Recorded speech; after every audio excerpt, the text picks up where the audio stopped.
novo aí de aliança, as orações. Hoje pela manhã eu comentei que nós trabalharíamos com o Salmo 2, desafiei você a ler o Salmo 2, também a conferir o Salmo 1, se tem alguma relação desses dois salmos, além deles estarem vizinhos um do outro. Mas antes de ler o Salmo 2, eu gostaria de lembrar com vocês que o povo de Deus ficou muito apreensivo, porque o tribunal se reuniu para tomar algumas decisões que poderiam afetar a caminhada da igreja.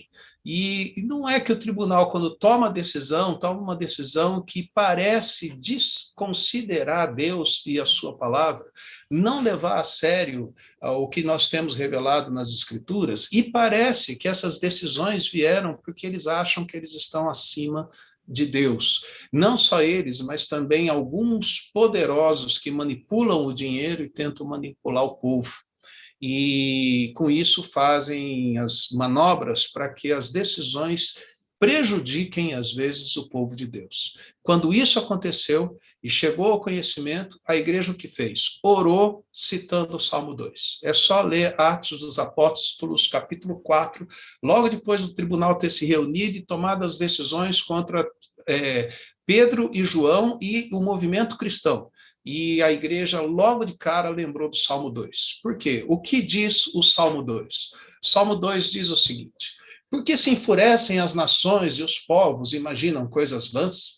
Os reis da terra se levantam e as autoridades conspiram contra o Senhor e contra o seu ungido, dizendo: vamos romper os laços e sacudir de nós as suas algemas. Aquele que habita nos céus dá risada, o Senhor zomba deles. Na sua ira, a seu tempo lhes falará, e no seu furor os deixará apavorados, dizendo: eu constituí o meu rei sobre o meu santo monte Sião. O rei diz: proclamarei o decreto do Senhor. Ele me disse: você é meu filho, hoje eu gerei você. Peça e eu lhe darei as nações por herança, as extremidades da terra por sua possessão. Com uma vara de ferro você as quebrará e as despedaçará como um vaso de oleiro. Agora, pois, ó reis, sejam prudentes, deixem-se advertir, juízes da terra, sirvam o Senhor com temor e alegrem-se nele com tremor. Beijem o filho para que não se irrite e não pereçam no caminho, porque em breve se acenderá a sua ira. Bem-aventurados todos os que nele se refugiam. Esse é o que diz o Salmo 2. A igreja orou com o início do Salmo 2, entendendo que aquilo se aplicava bem àquele momento em que pessoas que exerciam autoridade tomavam decisões que prejudicavam o povo de Deus e decisões que, inclusive, zombavam de Deus e achavam que Deus não era o que conduzia a história. Bom, vocês que leram o Salmo 2, observaram se ele tem alguma relação com o Salmo 1? Vocês leram o Salmo 1 e o 2, notaram se tem alguma relação ou não tem nenhuma relação?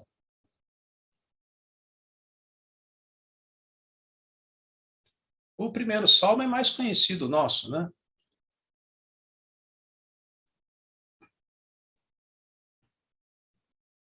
Ou será que ninguém leu o Salmo primeiro? Teve gente que não. Que bom. É interessante quando o escritor da Bíblia quer dizer que ele está começando uma história e logo em seguida ele está terminando aquela história, ele deixa algumas pistas.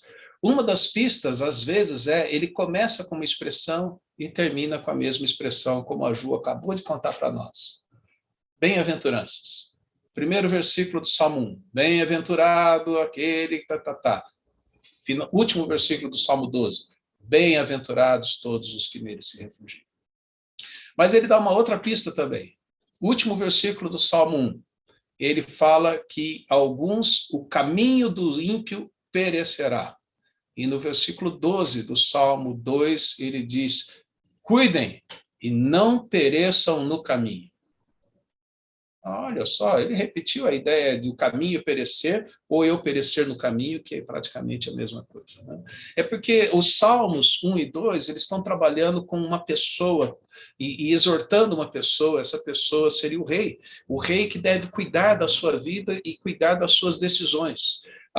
No início do Salmo 2, ele observa que alguns reis e seu povo junto com ele, algumas autoridades, e junto àqueles que vão seguindo essas autoridades, estão cansados de Deus, e mais do que cansados de Deus, se ficam cansados de Deus, se rebelam contra aqueles que representam Deus. E por isso que ali eles se rebelam contra o Senhor e contra o seu ungido. E falam, nós não queremos mais saber de Deus. Nós sabemos tocar a nossa vida.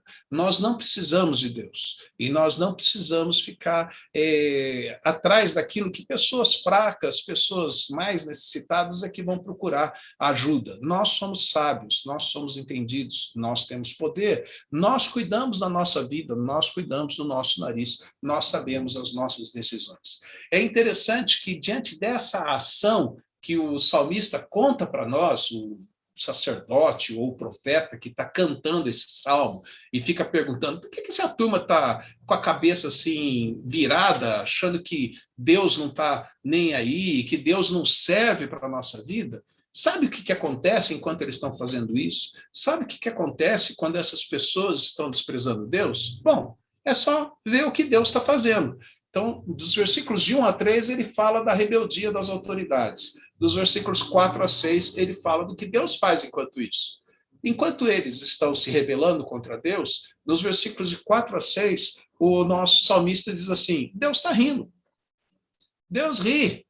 E essa risada de Deus não é uma risada de alegria, é uma risada de quem zomba dessas pessoas que estão tolamente achando que podem levar a vida sem Deus. E ele, além de zombar deles, diz assim, o salmista diz que Deus, na sua ira, a seu tempo, vai dizer para todo mundo e revelar para todo mundo. Gente, observa aí, vocês acham que eu não estava cuidando do mundo? Mas eu constituí o meu rei. Eu tenho um rei que governa o mundo. Na época do salmista, isso se aplicava inicialmente ao rei de Israel. Mas esse rei de Israel deveria, conforme Deuteronômio nos ensina, ter uma cópia da lei, para ler essa lei e meditar na lei dia e noite. Por isso que você tem Salmo 1. Feliz aquele que não anda, não se detém e não se assenta, mas o seu prazer está na lei do Senhor. Feliz é o rei que medita na lei do Senhor. Porque tudo que ele fizer vai ser bem sucedido, vai prosperar. Se ele não for assim, o reino vai por água abaixo. O caminho não prosperará. Mas Deus conhece o caminho do justo e vai estar com ele, e esse caminho vai ser próspero.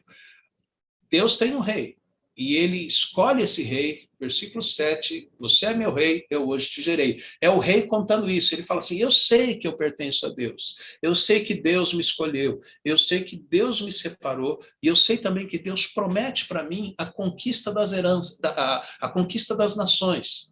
Mas essa conquista das nações não é para dominar e acabar com as nações de uma maneira opressiva.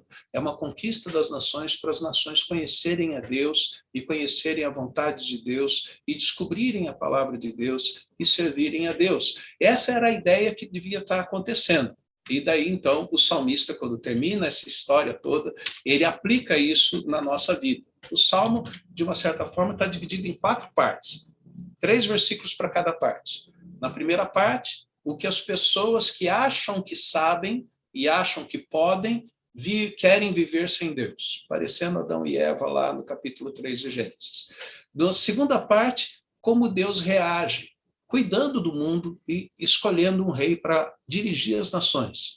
Dos versículos 7 até 9, o rei tendo consciência que ele tem essa autoridade e vai conduzir tudo direitinho.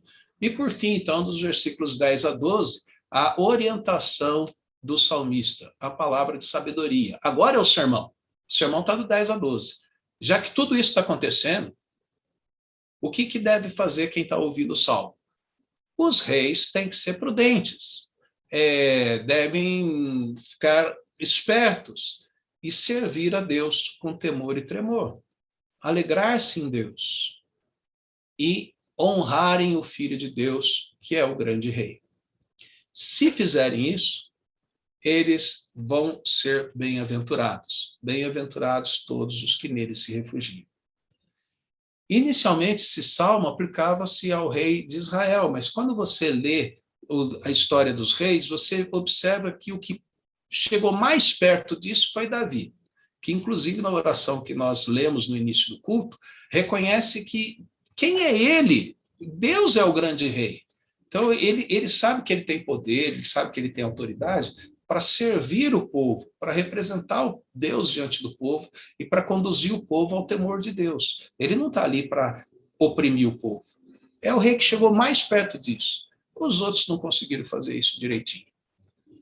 Mas quando a igreja ora esse salmo, em Atos capítulo 4, quando o autor de Hebreus cita esse salmo mais de uma vez na carta dele, quando Paulo cita esse salmo no Novo Testamento, e quando Apocalipse cita esse salmo mais de uma vez, quando os evangelhos mostram Deus citando esse salmo no batismo de Jesus e na transfiguração, nós, como cristãos, aprendemos que o grande rei que Deus tem colocado para dominar a terra é o Senhor Jesus Cristo.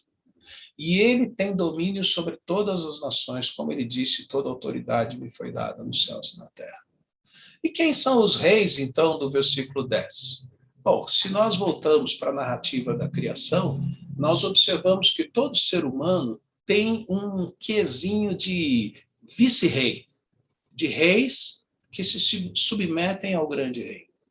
E os reis hoje, especiais, se você pensar assim, seriam os cristãos. Todo ser humano é rei. Mas lembram-se de 1 de Pedro, capítulo 2, citando Êxodo 19, ou Apocalipse, capítulo 1 e Apocalipse, capítulo 5, que diz que nós, cristãos e cristãs, somos um reino de sacerdotes? Então, somos reis e rainhas. Reis e rainhas que tocamos a vida de uma maneira sábia, se ouvirmos os Salmos 1 e 2. Temos prazer na lei do Senhor, nos refugiamos no grande rei que é Jesus Cristo, o amamos, conforme o versículo 11, nos alegramos nele e temos prazer em obedecê-lo. Quando a gente acha que a gente pode tocar a vida, tocar os nossos negócios, tocar a nossa família, tocar o nosso dia a dia, sem Deus cuidando da gente, sem obedecer a Deus em cada um dos detalhes, sem meditar na palavra de Deus dia e noite, porque daí a gente até esquece o que ele quer que a gente faça no nosso caminhar, nós começamos a viver como os reis dos versículos de 1 a 3 desse salmo. Daí Deus olha para nós e zomba da gente, dizendo, essa turma não sabe o que está fazendo. Essa turma vai dar com os burros na água, porque eu tenho o meu rei. E é seguir esse rei que traz vida. Outro detalhe interessante é que quando nós vivemos como os reis sábios e rainhas sábias, seja a pessoa de menor idade aqui entre nós, eu não sei se o Luca está agora com a gente, ou outro mais novo aqui conosco, ou aquela pessoa de mais idade entre nós, se nós estivermos servindo a Deus com prazer e seguindo a Jesus Cristo, meditando na sua palavra dia e noite, ele nos dará as nações, para conquistarmos as nações com o Evangelho de Jesus Cristo. Enquanto nós estivermos preocupados com isso, investindo a nossa vida nisso, haverá aqueles outros reis e rainhas que zombam de Deus, que tomam decisões que prejudicam o povo de Deus, que agem de uma maneira de ficar jogando o povo como massa de manobra e como fonte de votos e de alegria para eles. Mas nós temos que estar, em primeiro lugar, preocupados em servir o grande Rei Jesus Cristo, porque é este quem Deus destacou e nomeou como o verdadeiro Rei da Terra. Esse é o primeiro a quem nós servimos. O nosso serviço a ele faz com que nós desejemos levar o Evangelho a todas as nações. Pede-me e te darei as nações como herança. E o nosso desejo de servi-lo e de amá-lo fará com que nós sirvamos a nossa nação também e lutemos num período que não está ficando fácil para quem quiser seguir a Deus a seguir a Jesus Cristo com seriedade, porque algumas autoridades têm tomado decisões e têm feito jogos de interesse que prejudicam o povo brasileiro e prejudicam também o povo cristão. Mas nós não precisamos temer, porque o Senhor Jesus é o Rei colocado por Deus e Ele reina. Tá bom? Há uma relação entre o Salmo 1 e o Salmo 2, e são salmos tidos como salmos de sabedoria, para promover os reis e rainhas que Deus tem chamado para viver nessa terra, para promover neles a sabedoria de seguir a Deus e seguir o seu Rei, Jesus Cristo, no serviço do dia a dia. Que assim Deus nos abençoe. Amém?